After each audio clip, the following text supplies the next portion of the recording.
Ons is besig uit 1 Kronieke of 2 Kronieke 6 liewer, en ek nooi u om weer daarin te blaai, 2 Kronieke 6, en ons gaan dan vanaand van vers 28 af lees.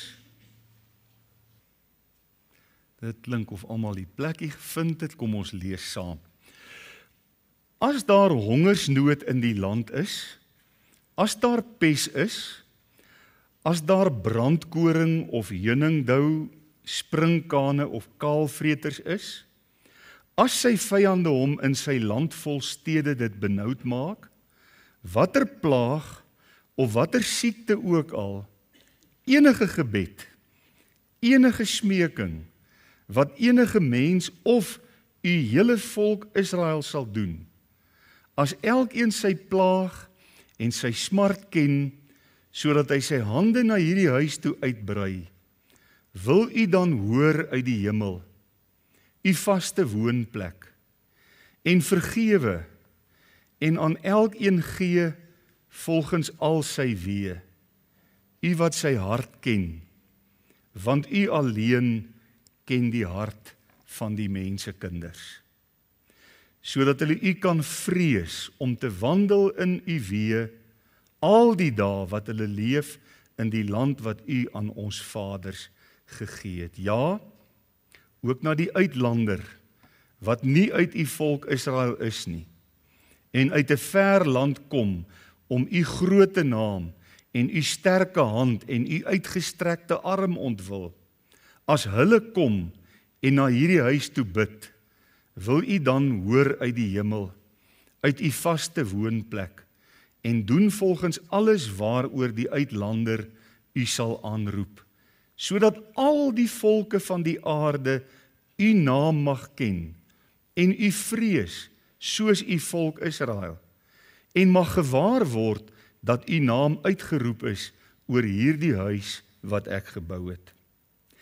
As u volk uittrek, in die oorlog teen sy vyande, op die pad waarop u hulle stuur, en hulle bid tot u in die rigting van hierdie stad wat u verkies het, en van die huis wat ek vir u naam gebou het, wil dan uit die hemel hulle gebed hoor, en hulle smeking, en aan hulle reg verskaf.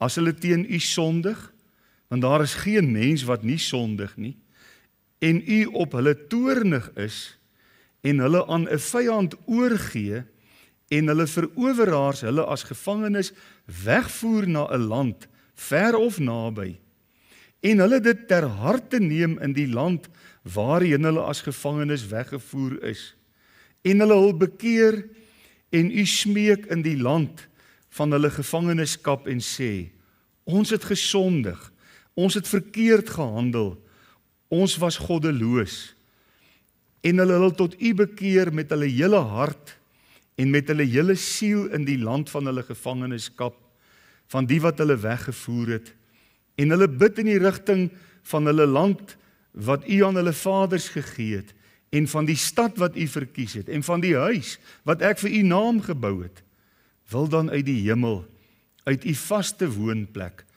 hulle gebed en hulle smekinge hoor, en aan hulle reg verskaf, en u volk vergewe, wat hulle teen u gesondig het.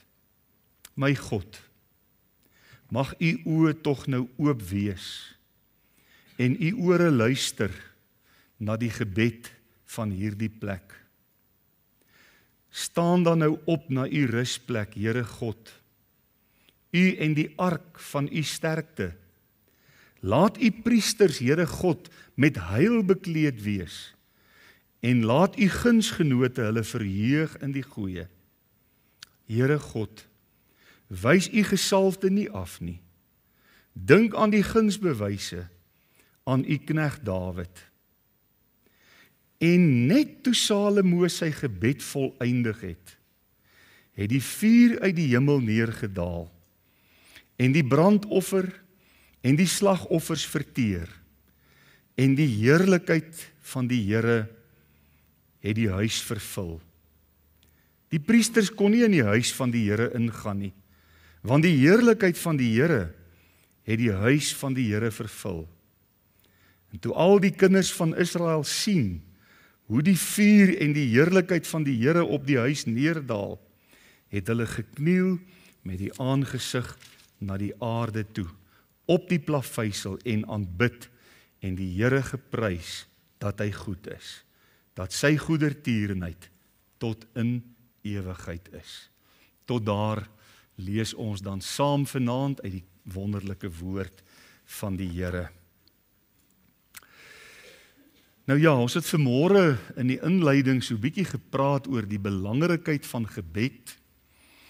En ek wil ook maar net kortliks noem dat as ons dink aan die gemeente in die Nuwe Testament, dan sê die Here Jesus ook self dat ons moet 'n huis van gebed wees. En gebed, as ons na hierdie hoofstukke kyk, is 'n wonderlike kommunikasie wat ons met die lewende God het, waar ons harte voor hom kan uitstort. Maak nie saak wat se omstandighede daar in ons lewens is nie. As ons nou dink aan die 7 gebedspunte wat Salomo in hierdie gebed na die Here toe bring. Ons het vanmôre gesien dat wanneer mense nie kan reg oordeel nie, dan kan ons dit na die Here toe vat. Want hy is onpartydig. Hy is nie 'n aannemer van die persoon nie. En hy sal reg verskaf. Hy sal onpartydig getuie wees. En hy sal ons saak vir ons stry. Ons het nie nodig om rond te hardloop en geraas te maak en ander mense sleg te maak en vir ander mense te vertel hoe boos is hierdie mense en wat ook al die geval mag wees nie. Die ou pragtige Halleluja lied 444 wat 'n vriend het ons in Jesus sê in die Engelse oorspronklike weergawe, take it to the Lord in prayer. Neem jou versigtinge en jou begeertes en wat dit ook al mag wees na die Here toe in gebed. Ons het ook gesien wanneer jou eie persoonlike sonde jou laat struikel en val, want dit kan ook gebeur en dit gebeur soms, dan het ons 'n wonderlike weg om deur die tabernakel heen, deur die voorhangsel wat geskeur het, in Christus ons middelaar, ook hierdie sonde in opregtheid voor God te gaan bely en vir die Here te vra om ons te vergewe en te reinig. En dan herstel die Here dat 'n mens kan aangaan met jou lewe. Dis die wonder van gebed. Ons het in die 3de plek vanmôre gesien, wanneer omstandighede waaroor ons geen beheer het nie, ons herinner dat ons nie altyd in beheer kan wees nie. Ek kyk vanmiddag so na hierdie storm wat opsteek voor die diens. En ek het maar net so skietgebed opgestuur hemel toe, gesê, Here asseblief, dit lyk baie dreigend. Ek weet nie wie van u het gister bietjie AccuWeather gelees. Hulle het vir vandag verskriklike storms voorspel. Selfs 'n tornado vir Pretoria vandag voorspel. Maar die Here is in beheer. En ons kan met die Here praat. En al wat die Here toegelaat het is 'n sagte reentjie voordat ons hier by mekaar gekom het. En hoor, nou is dit so wonderlik stil. Ons kan praat en ons kan luister en ons kan die naam van die Here groot maak. So kom ons gaan aan met hierdie boodskap. Is eintlik een boodskap wat ons nou in 2 gedeel het. En vanaand kyk ons dan na die laaste 4 punte. Die Here is 'n hoorder van gebed wanneer sy volk ook verdruk word. In vers 28 lees ons: As daar hongersnood in die land is, as daar pes is, as daar brandkoring of heuningdou, nou dit is allerhande siektes wat daar met die graan en dinge kon kom, springkane of kaalvreters is. So dit is nou wat die oeste aanbetref, as daar rampe kom en teëspoed kom wat dit aanbetref. En dan wil ek die volgende woorde beklemtoon. As sy vyande kom in sy land vol stede dit benoud maak, watter plaag of watter siekte ook al, enige gebed, enige smeking, wat enige mens of u hele volk Israel sal doen. Ek wil net hier vir 'n oombliekie stop. As jy luister na hierdie woorde, enige gebed, enige smeking, wat enige mens of u hele volk Israel sal doen. Aan watter Nuwe Testamentiese teksvers dink u onwillekeurig dadelik? Filippense 4 vers 6 en 7.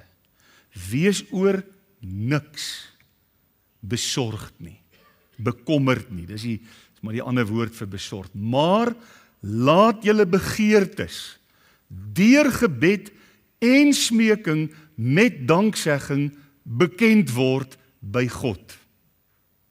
En wat is dan die belofte? En die vrede van God, wat alle verstand te bowe gaan, sal julle harte en julle sinne, julle gedagtes bewaar in Christus. Dis die wonder van gebed. Dis die krag van gebed. Want aan die ander kant van ons gebed is die lewende God, wie se naam is hoorder van gebed, die tema van vanoggend en vanaand se preek. So, enige gebed, enige smeking, wat enige mens of die hele volk sal doen, as elkeen sy plaag en sy smart ken, sodat hy sy hande na hierdie huis toe uitbrei. Here, ek het u nodig. U sien die omstandighede, u sien die krisis waarin ons verkeer. Wil u dan hoor uit die hemel, u vaste woonplek. Die opgelet, hoeveel keer lees ons dit in hierdie perikoop? Salomo het nou die tempel gebou as die simboliese woonplek van God in hulle midde, maar hy sê elke keer sal u hoor uit u vaste woonplek, naamlik dan die hemel, en vergewe, en aan elkeen gee volgens al sy weë, u wat sy hart ken, want u alleen ken die hart van die mensekinders. Ons moet tog nooit dink dat ons mekaar se harte kan ken nie. Selfs is dit soms moeilik om jou eie hart te ken. Die Bybel sê in Jeremia, bedrieglik is die hart bo alle dinge. Wie kan dit ken? Maar die Here ken ons harte. Salomo is weer eens nie naïef nie. Hy weet daar gaan soms tye kom wat die Here moet toelaat, waar daar droogtes is of misoeste, wat dit ook al mag wees. Want die volk van die Here is nie gevrywaar van swaar kry nie. Die kind van God ook in die Nuwe Testament is nie gevrywaar van hierdie tipe pla en elendes en siekte en wat dit ook al mag wees, dat dit ons kan tref nie. Dit alles weet ons in die Ou Testament, in die Nuwe Testament en in ons lewens in 2025 kan enige tyd oor ons kom. As ek nou net dink aan ons geliefde broer Albert. Voor die vakansie het ons niks vermoed nie. Ons het mekaar hier gegroet by die Kerssangdiens en dit was 'n wonderlike aand en ons het almal saam dit geniet en daar was vrolikheid in ons harte. En 'n week of wat later lê hy ernstig siek in die hospitaal. En wat kon ons die afgelope 3 weke doen? Na die Here roep. En ek het vanoggend Elmi, het ek gesien dat God leef. Daar's so mooi beterskap. Ons eer die Here daarvoor. En dis waaroor hierdie gedeelte gaan. Wanneer daar swaar tye kom, wanneer daar beproewinge kom, wanneer daar, soos wat hy dit hier noem, peste of siekte of wat dit ook al mag wees, vlug na die Here toe. Neem dit in gebed na hom toe. Maak dit aan hom bekend. Moenie die gebed altyd die laaste uitweg maak nie. Dit moet altyd ons heel eerste stap wees, is om werklik die Here te ken. Ek onthou toe ek jonk was en geestelik baie onvolwasse in 'n groot vleesbol, om die minste daarvan te sê. Dan spandeer ek meer as wat ek verdien. En as daar moeilikheid kom, dan sê ek vir Annetjie, moenie worry nie, ek sal planne maak. En dan is my planne gewoonlik fatale planne, wat ons net nog 'n bietjie dieper vat in die moeilikheid. Dank die Here, ek het geleer om verantwoordelik te wees en om te bid. Jou probleme na die Here toe te neem. Salomo verstaan ook hier, soos ons vanmôre telkens gesien het, dat daar is dikwels verdrukking, watter aard ook al, en weer eens, dat dit soms, nie altyd nie, maar dat dit soms weer eens die vrug van sonde kan wees in ons lewens. En dis hoekom hy ook hier sê, Here, as die oorsaak van hierdie krisis sonde is, en die enkeling sal bid, of die hele vergadering sal bid, almal sal bid, en met smeekinge na u toe kom, wil u nie dan hoor nie? Wil u nie dan vergewe nie? Wil u nie herstel nie? Die boek Rigters is 'n baie duidelike bewys dat die elendes wat Israel getref het, telkens hulle eie afvalligheid, hulle eie hardkoppigheid, hulle eie wegdwaal van die Here af was, ongehoorsaamheid. Dan stuur die Here of die Midianiete of die Filistyne of watter volk in die omgewing daar ook al was, om hulle te kom tugtig. En wat doen die volk dan? Dan roep hulle na die Here. Ag Here, kyk hoe gaan dit met ons. Kyk hoe lyk dit. Kyk die omstandighede. En dan wek die Here weer 'n rigter op. Of dit nou Gideon was of Samson of watter een van die rigters ook al. En dan bring die Here weer verlossing. Wat 'n wonderlike God. Wat so, ek dink ons almal so lank al gesê, ag nee wat, ek gee moed op met julle. Na die derde keer, julle wil nie hoor nie, kry nou maar vir julle. Wat 'n genadige God. Elke keer as hulle benoud is, elke keer as hulle roep, dan luister hy weer. So wonderlik. En as ek aan my eie lewe dink, die lankmoedigheid van God met my as mens, hoe die Here met die grootste geduld met my gewerk het en steeds werk. Want die Here is ver van klaar af met my. Maar hier's 'n groot maar, en ek wil dit beklemtoon, is baie belangrik. Nie alle verdrukking is straf nie. Die skrif is baie duidelik, dat God ook soms nood gebruik, nie om ons te straf nie, maar om ons wakker te maak, om ons weer geestelik op te wek, om ons ore weer oop te kry, en om ons weer op ons knieë te kry, en aan die bid te kry, en vir die Here te vra. Ons weet vandag dat Satan lustig is, en Satan wil ons verwoes.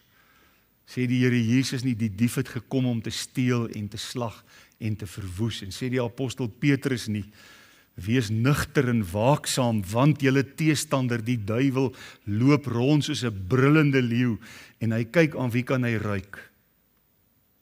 Dit wat in Petrus staan. Nee, hy soek wie hy kan verslind. Dis die plan van Satan.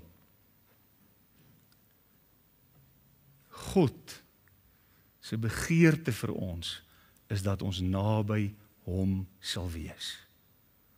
En dis hoekom hierdie gebed hier opgeteken is. Dis hoekom die Here ons vanaand wil onderrig. Naby u, dis die beste plek. Wanneer ons liefde vir die Here afgekoel het en ons afhanklikheid het verswak en ons harte trek weg en die Here laat 'n noute oor ons toe as 'n mate van tug, dan is daar 'n weg, keer terug na die Here toe. Kom opnuut tot inkeer. En ek wonder so baie, en ek wil nie 'n uitspraak lewer nie, ek is nie 'n profeet nie, maar ek wonder so baie, as ons na Suid-Afrika kyk, en ons ervaar dit wat in ons land soveel probleme is dit nie God wat ons roep nie? Is dit nie die Here wat vir ons sê, kom terug na my toe? Want een ding kan ons vanaand met sekerheid sê, ons mense het ver van God af weggedwaal. En daarom hierdie roepstemme wat die Here soms oor ons toelaat. Die 5de is vir my so 'n wonderlike gedagte. Salomo sê dat God is die hoorder van gebed wanneer die vreemdeling na hom roep. Hier is aangrypend mooi, wanneer die vreemdeling na hom, kyk na vers 32 en 33, ja, ook na die uitlander. Dit sluit alle nie-Jode in die Ou Testament, in Salomo se tyd. Ja, ook na die uitlander, wat nie uit die volk Israel is nie, en uit 'n ver land kom, om u groote naam, en u sterke hand, en u uitgestrekte arm ontwil. As hulle kom, en na hierdie huis toe bid, wil u dan hoor uit die hemel, uit u vaste woonplek, en doen volgens alles waarvoor of waaroor die uitlander u sal aanroep, sodat al die volke van die aarde u naam mag ken, en u vrees soos u volk Israel, en mag gewaar word dat u naam uitgeroep is oor hierdie huis wat ek gebou het. Hier is dit baie duidelik dat God se genade vir almal is. En dat Salomo selfs in die Ou Testament al vir die Here vra, Here, selfs as daar iemand van 'n ander volk af, 'n uitlander, 'n vreemdeling kom, en hy sou gewaar word, die lewende God is die enigste waaragtige God, dat hy ook na hom en na sy gebed sal luister. Is dit nie wonderlik om in die Ou Testament reeds te sien, met Israel as uitverkore volk, dat die ander nie uitgesluit is nie. Uitverkiesing het nie met uitsluiting te doen nie. Uitverkiesing het met doel te doen. Jy word uitverkies vir 'n doel. Dit sluit nie ander uit nie. Die Here Abraham uitverkies, het hy nie ander uitgesluit nie. Jy kan maar gaan kyk, die hele Bybel is daarvan vol. Dis vir my so wonderlik om hier te lees vanaand, dat daar in die lewende God van hemel en aarde se hart plek is, ook vir die uitlander, ook vir die vreemdeling. Hulle wat in die Ou Testament nie deel was van die uitverkore volk nie. En dit maak dit sommer klaar, baie duidelik, dat die doel van die uitverkiesing in die Ou Testament van die volk Israel was in die eerste plek dat die woord van God deur hulle na almal toe sou kom. En uiteindelik dat die Messias uit hulle na almal toe sou kom. En hier bid Salomo reeds vir almal.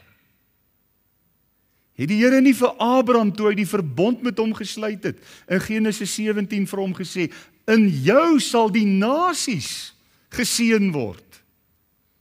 Die nasies van die wêreld. Dis heerlike nuus vir enige iemand uit 'n vreemde land. En nou dink ek onwillekeurig, nou moet ek net gou soek, waar is hierdie ding? Daar is hy. Dink ek onwillekeurig aan die Ethiopiër daar in Handelinge. Die Here vir Filippus opwek en sê, hier's 'n vreemdeling in die land, kom uit Ethiopië uit. Ons almal weet wie die Ethiopiërs is. En hy ry op 'n wa. En waarmee hou hy hom besig? Hy's 'n vreemdeling, hy het niks met Israel te doen nie. Waarmee hou hierdie Ethiopiër hom besig? Kan jy onthou? Hy het die boekrol van Jesaja. En hy lees, maar hy verstaan niks. En die Here stuur vir Filippus om vir hierdie Ethiopiër te kom vertel dat Jesaja gaan oor Jesus, die Messias, die verlosser. En die Ethiopiër kom tot bekering. Hoe wonderlik. Die apostel Johannes spel dit uit as hy in 1 Johannes 2 vers 2 vir ons sê, en hy, Jesus, is 'n versoening vir ons sondes. So hier maak hy dit inklusief. Jesus is 'n versoening vir ons sondes. Maar hoor wat sê hy verder. En nie alleen vir ons nie, maar ook vir die van die hele wêreld. Dis duidelik. Christus het vir almal gesterf. Hy wil almal red. Die Bybel sê dit so duidelik. En hier kom Salomo en hy kom maak dit waar dat daar is redding vir almal, ook die in die ver lande, ook vir die uitlanders, vir die vreemdelinge wat God nie ken nie, vir die heidene. Soos dink aan Paulus wat na die heidene toe gegaan het. En daar in Efese en in Filippi en in Korinte, sy probleemkinders, nee, Korinte was Paulus se probleemkinders. As jy 1 Korintiërs deurwerk, dan sê jy, joh, Paulus, jy het jou hande vol gehad met hierdie gemeente. Maar Jesus het vir hulle almal gekom. En weet jy wat is wonderlik? Dat ons vanaand kan sê, hy het ook vir die Afrikaner, en vir die Brit, en vir die Xhosa, en vir die Zulu, en vir die Pedi, en wie daar ook al in hierdie land mag woon, vir die Indiër, vir die Arabier. Jesus het vir almal gekom. Hy het almal lief. Hy wil almal red. In die volgende plek sien ons, vanaand gee hierdie tablet my weer harde tyd,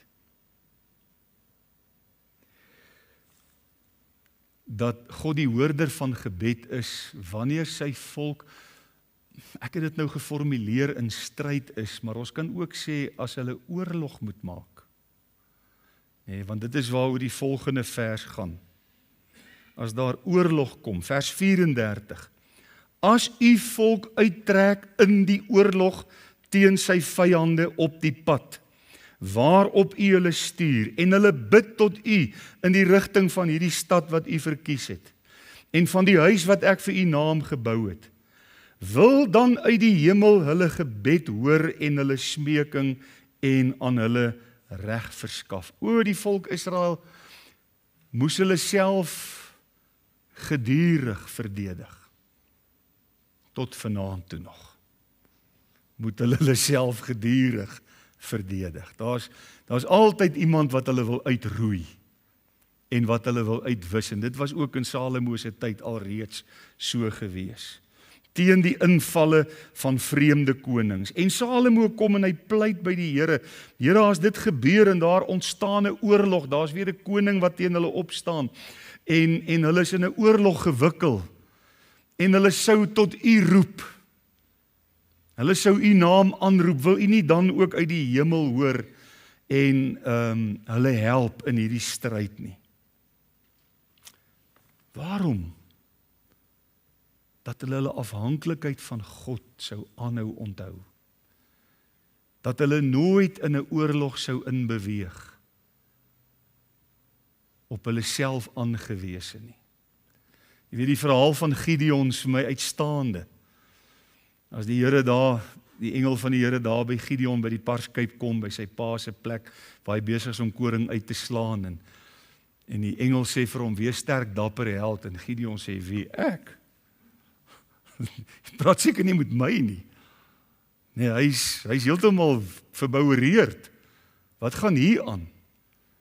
Gaan lees weer 'n bietjie, dan sê hy, nee, maar ek is uit die geringste stammetjie van die volk. Ek is niks besonders nie. En dan sê die Here, maar ek wil jou gebruik om my volk te verlos. En die pad wat die Here dan met Gideon loop, arme ou Gideon, hy sukkel eers bietjie met die geloof. Hierdie Midianiete, hulle is 'n vreeslike lot. En hulle is 'n oormag, as 1 miljoen van hulle. Hoe gaan ek ooit teen hulle kan optrek? Ek het nou gehoor, ek is 'n dapper held, ek is nie so seker daarvan nie, maar hoe gaan ek ooit teen hulle kan oorlog maak? En die arme man se moed begewe hom. En dan ken ons die verhaal van die vliesie wat hy uitsit. Ag Here, as dit nou vanaand net kan dou rondom die vlies, maar die vlies bly droog, dan weet ek. En die Here doen dit. Dan sê Gideon die volgende aand, nou maar goed, gaan weer die vliesie uitsit, Here, laat die vliesie nou vanaand nat wees en rondom droog, dan weet ek. En die Here doen dit weer. Die geduld wat God met mense het, is eintlik verstommend. Is wonderlik. En dan weet Gideon, die Here leef. En dis die Here wat praat. En skielik kom hy geloof in sy hart. En dan sê die Here vir Gideon, kry almal by mekaar. Wat kan oorlog maak? Ons gaan hierdie Midianiete nou pak gee. En dan kom daar 'n hele duisende van hulle. Dan sê die Here, sê vir hulle, almal wat bang is kan huis toe gaan. En dan gaan die meeste huis toe. Nou bly net 'n paar duisend oor. Sê die Here, is nog te veel. Ek wil nie hê julle moet kan sê, dit was ons wat so sterk was, wat hierdie vyand verslaan het nie. En dan ken jy die storie van die water drink, en die wat so water drink, gaan saam. Eintlik is daar 300 van hulle. Teen 'n oormag. En dan gaan hulle ook nie met swaarde nie. Hulle gaan met kruike, met lampe daarin. En die oomblik as hulle die kruike breek en die kruisgeroep aanhef in die naam van die Here, in sy krag, met sy hulp, met sy ondersteuning, wat gebeur? Die Here bring verwarring in die laar van die vyand. En hulle begin mekaar om die lewe bring. So werk God. En nou ja, op die stadium toe Salomo hier bid, toes dit alles geskiedenis. En Salomo ken die geskiedenis. Maar hy sê, Here, ek dink nie dit was die laaste oorlog wat ons gehad het, ek dink nie dit was ons laaste oorlog nie. Ek dink daar kan dalk nog 'n klomp kom. En ag Here, as ons dalk in 'n oorlog moet optrek, as daar dalk iemand teen ons optrek, en ons bid tot U, sal U ons help. So afhanklik, so absoluut afhanklik van die Here. Nou ja, ons is ook in 'n oorlog gewikkel. As dit vanmôre gehoor is, nie teen vlees en bloed nie. Dis 'n geestelike stryd teen Satan en sy bose engele. En ons weet dat hierdie stryd wat ons het, hierdie oorlog waarin ons gewikkel is nie 'n draak met 'n 3-tand vurk en 2 horingkies wat hier om die hoekie vir ons sit en wag. En as ons vanaand hier uitloop, dan sê hy, "Wah!" Dis nie hoe dit werk nie. Maar hy kom en hy kom fluister in ons ore en hy probeer ons ongehoorsaam maak. En hy probeer skanse in ons lewens opwerp teen die kennis van God. Hy probeer dit wat hy met Eva probeer het, met ander woorde. Het die Here regtig dit gesê? En hy probeer twyfel in ons harte saai. En hy probeer ons lou maak. Hy probeer ons ongehoorsaam maak. Dis hoe hierdie stryd werk. En nou sê Paulus daar in 2 Korintiërs 4, die wapens van ons stryd is nie vleeslik nie. Ons veg nie die duiwel met masjiengewere en kanonne en tanks en infanterie en panser en ek en Skalk was syner, wat dit ook al mag wees nie. Maar ons wapens is geestelik, kragtig deur God. Ons moet een oggend 'n boodskap oor daai gedeelte bring. Dis 'n aangrypende gedeelte wat ons kan help. En die Here sê hy het vir ons heerlik voorsiening gemaak. Hy het vir ons 'n helm wat ons kan opsit in hierdie stryd. Wat is hierdie helm? Ons verlossing. Hy sê en hy het vir ons 'n skild waarmee ons die vuurige pyle van die bose kan afweer. Wat is hierdie skild? Ons geloof in God. En ons het 'n borstas, daai koper ding wat hulle aangetrek het of metaal ding wat hulle aangetrek het, wat ook die pyle kan afweer, wat ons harte kan beskerm. Wat is dit? Die geregtigheid wat Christus op ons rekening kom plaas het. Die feit dat ek gered is en deur Christus vrygespreek is. Dis my borswapen. En ons het 'n gordel. Wat is hierdie gordel? Dis die waarheid van God se woord. Ons moet in die waarheid leef. En ons het 'n swaard. Wat is dit? Dis die woord van God. Die swaard van die Gees. En ons het skoene wat ons kan aantrek. Wat is dit? Dis die bereidheid om die evangelie van Christus te verkondig. So, ons het 'n wonderlike stuk wapenrusting wat ons elke dag kan aantrek. Maar hoe gebruik ons dit? Dis die vraag. Hoe gebruik ons dit? Staan ek elke môre op, dan maak ek my kas denkbeeldig oop, as ek nou trek ek die wapenrusting aan, ek sit my helm op, ek vat my skild, voor ek uit die huis uit gaan. Wee jou as jy gisteraand sonder dit gaan slaap het. Jy kan dit nie môreoggend eers weer aantrek nie, jy moet daarmee gaan slaap. Kom ek sê vir u, hoe sê die Bybel, hoe gebruik ons die wapenrusting? Efesiërs 6 vers 18. Daar is die woordjie terwyl. Hy het nou oor die wapenrusting gepraat, en dan kom hy met die woordjie terwyl, waarin hy vir ons wil sê, hoe gebruik jy die wapenrusting? Terwyl julle met alle gebed en smeking by elke geleentheid bid in die Gees en juis daartoe waak met alle volharding en smeking vir al die heiliges. Ons stryd word op ons knieë gevoer. Ons stryd word in gebed gevoer. Met die wapenrusting aan beteken dit niks as ons nie bid nie. En dis hoekom ons ook weer eens so mooi by Salomo leer. Dit bring ons by die laaste punt vanaand. God is die hoorder van gebed wanneer sy volk in ballingskap is. As hulle teen u sondig, en dan sê hy in aandagstrepe, want daar is geen mens wat nie sondig nie.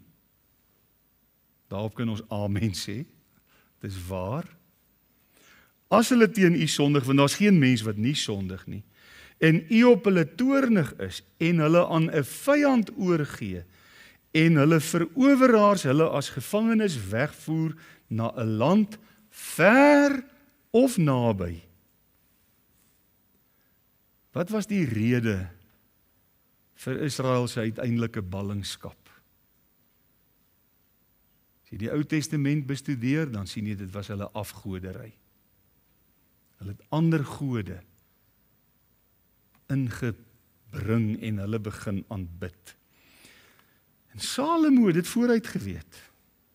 En dis hoekom hy hier oor ballingskap bid en sê, Here, as u volk in ballingskap sou weggaan, dit is baie moontlik, want daar's niemand wat nie sondig nie, vers 37, en hulle dit ter harte neem, in die land waarheen hulle as gevangenes weggevoer is, en hulle bekeer en u smeek in die land van hulle gevangenskap en sê, ons het gesondig, ons het verkeerd gehandel, en ons was goddeloos, en hulle tot u bekeer, en hulle hele hart, en met hulle hele siel in die land van hulle gevangenskap, van die wat hulle weggevoer het, En hulle bid in die rigting van hulle land, wat u en hulle vaders gegee het, en van die stad wat u verkies het, en van die huis wat ek vir u naam gebou het, wil dan uit die hemel, uit u woonplek, hulle gebed en hulle smekinge hoor,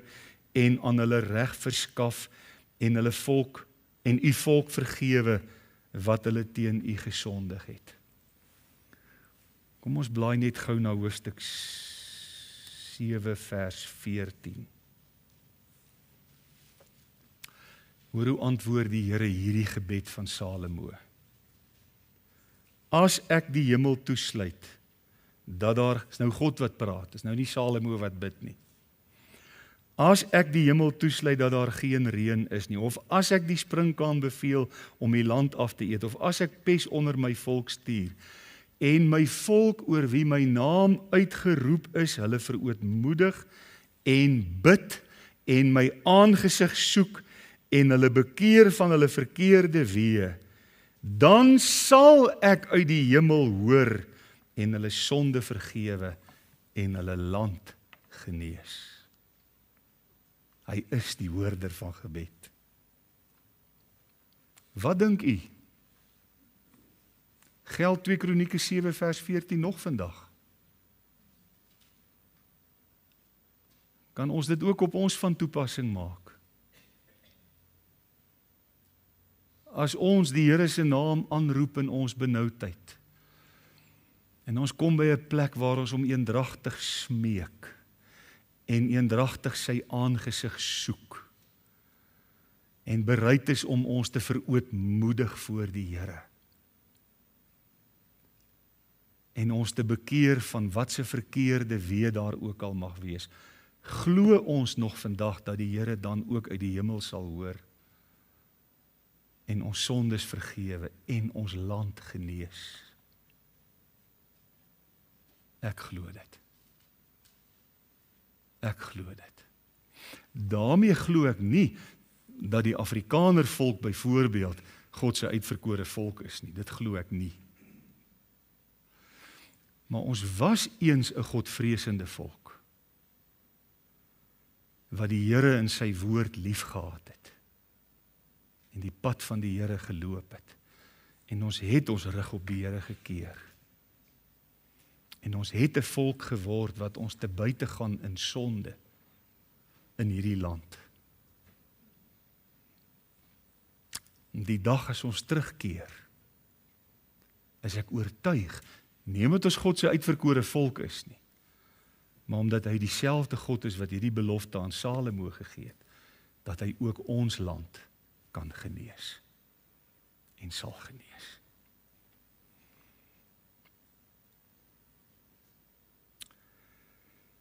Wat 'n aangrypende gebed, en dit bring ons by God se reaksie.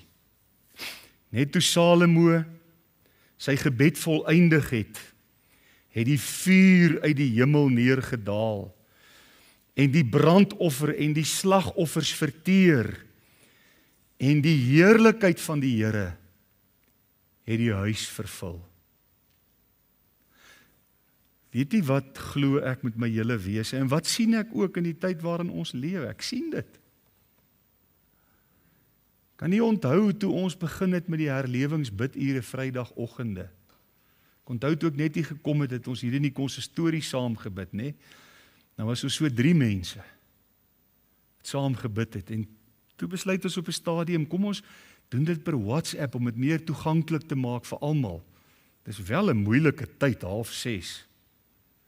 Kyk, as daai wekker 5:00 lui, dan het jy stryd met daai lakens en kussings, en daar's 'n stem wat vir jou sê, druk dood, maak verskoning.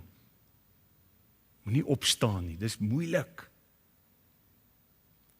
En dan gaan ek maar kombuis toe, en ek sit die ketel aan, en ek maak koffie. En elke keer as ek daai koffie in het, dan kan ek nie wag dat die biduur moet begin. En dan sien ek, daar's mense wat al 5:10 begin met die oproepie. Hulle kan nie wag vir 5:30 nie. Weet jy wat is wonderlik? En wat sien ons? Wat sien ons? Hoe het ons die verlede jaar in die gemeente God se seën beleef? Ons het nie herlewing nie, maar ons sien werklike oplewing in die gemeente. Ons sien hoe die Here nuwe mense stuur. Ons sien hoe die EE3 bediening van die grond af opgestaan het en groei en toeneem. Ons ervaar die liefde van God in ons midde, onderling met mekaar. Is dit toevallig? Is dit omdat ons so oulik is? Omdat ons so wonderlik is? Ons as mense praat nou nie van myself nie, praat van ons. Is dit ons, aan ons te danke? Nee. Wat ek glo is, as ons werklik God se aangesig soek, soos wat Salomo hier sy aangesig gesoek het, en die Here stuur sy vuur, en dis nie, soos dit nou hier was, letterlike vuur nie, maar daar die herlewingsvuur, wat weer die hout aan die brand kom steek, dat die vlam weer hoog brand vir Christus, en die heerlikheid van God vul die huis, dan is dit hy wat in genade toetree. Dan is dit hy wat ons gebed hoor. En daarom vertrou ek dat hierdie jaar, terwyl ons kalender sê, na waters waar rus is, dis ons tema vir die jaar, dat ons hierdie jaar sal bid soos nog nooit. Dat al ons gebedsgeleenthede so sal ontplof met mense wat wil saam bid, dat ons self dit nie sal kan glo nie. En nou het ek vir u slegte nuus. Of goeie nuus, ek weet nie. Maak maar self die saak uit, of dit goeie of slegte nuus is. Die gebedsinisiatief kom uit ons oorgawe uit. Dis ons wat besluit. Gaan ons bid, gaan ons nie bid nie. Die seën wat daarop volg, is God se guns. God se genade. Ander woorde, die goeie of slegte nuus is, die Here gaan nie ons in ons ore optel en sê, bid, jy moet nou bid nie. Ons moet die besluit neem. Wil ons bid, wil ons nie bid nie. Gaan ons bid, gaan ons nie bid nie. Dis die uitdaging na aanleiding van hierdie tema, hoorder van gebed. En die waarborg is, as julle bid, as julle my aangesig soek, as julle met julle hele hart tot my bekeer, as dit nodig is, sal ek uit die hemel hoor, ek sal julle sondes vergewe, ek sal selfs julle land genees. Kom ons omhels dit vanaand, met ons hele hart. Kom ons glo die Here vanaand, en kom ons wees bidders. Amen. Here Jesus, baie dankie vir u self, baie dankie vir die voorhangsel wat u laat skeur het, en vir die weg wat u geopen het, waardeur ons met u as ons middelaar kan bid. En daarom elke keer as ons bid, Here, dan is dit in die naam van Jesus. Dan is dit in hom en deur hom, en nie in of deur onsself nie. Dankie dat hy ons waarborg is, ons groot hoëpriester. En ek wil bid en vra, Here, aan die begin van hierdie jaar, dat ons hierdie boodskap oor Salomo se gebed, sy tydlose gebed, met die tema God is die hoorder van gebed, dat ons dit sal omhels, want ons het by al 7 die gebedspunte elke keer gelees, wil u dan uit die hemel hoor, uit u vaste woonplek. En hier in hoofstuk 7 vers 1 en ook vers 14, het u vir ons vanaand kom leer, dat u inderdaad die hoorder van gebed is. Dankie daarvoor. Here, laat ons 'n besluit neem, laat ons hierdie oorgawe maak, want ek weet ook, gebed is harde werk, En gebed is die een ding waar die duiwel ons probeer weghou. Hy wil nie hê ons moet bid nie. Hy wil nie hê dat daar 'n biduur moet wees in die gemeente waar die gemeente eendragtig die aangesig van die Here soek nie. Hy wil nie hê daar moet stilte tye wees waar ons bid nie. Hy probeer ons op elke manier fnuik om ons biddeloos te maak. Want wanneer hy dit doen, dan het hy ons net waar hy ons wil hê. Kom vanaand, o Here. Maak ons gewillig. Gee ons krag, dat wanneer ons hierdie besluit neem, dat ons dit ook sal deurvoer. Ons vra dit in Jesus se naam, met dank. Amen.